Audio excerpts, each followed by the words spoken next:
Same finger print పడిపోతుంది అక్కడ. ఇది కూడా కనిపెట్టారు 2-3 దాదాపు 1 ఏడాది తర్వాత ఇది కనిపెట్టారు. కనిపెట్టి అప్పుడు ఈ ఫేస్ రికగ్నైజేషన్ పెట్టారు. ఫేస్ రికగ్నైజేషన్ పెట్టిన తొలినాళ్లలో కూడా ఇంట్లోనే కూర్చుని ఫేస్ తో ఫోటోలు తీసినటువంటిది ఉంటే లేదు, నువ్వు స్కూల్ బ్యాక్గ్రౌండ్ లో ఫేస్ రికగ్నైజేషన్ ఉండాలని పెట్టారు. దాంతో ఇక ఆ తర్వాత ఆ కోపమే జగన్ ప్రభుత్వం దిగడానికి వన్ ఆఫ్ ద రీజన్ అయింది టీచర్ల వైపు నుంచి. అలాంటి తంబులు ఇవ్వడం అనే ఇప్పుడు దాంట్లో ఏంటంటే టీచర్ తనిచ్చాడు తంబు వేరే చేయించి ఇవ్వడం అనేది. ఇక్కడ ఎవరిచ్చినట్టు వీళ్ళకి?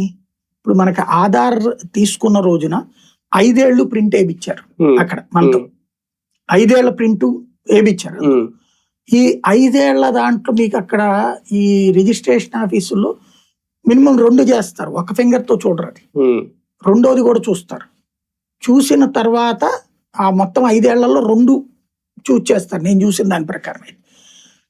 దాని మీద 2 సార్లు ఓకే అయ్యాక రిజిస్ట్రేషన్ జరుగుతుంది. ఇప్పుడు ఏమైనా మారిందని తెలియదు, నేను చేయించినప్పుడు చూసినటువంటిది అది ఆధార్. మరి అట్లా పోని ఒకటే అనుకున్నాం. పైగా మనం చలాన్ కట్టినప్పుడు కూడా మనకి ఓటీపీ వస్తుంది, ఆధార్ ఓటీపీ చెప్తేనే అది ప్రాసెస్ కూడా వెళ్తుంది.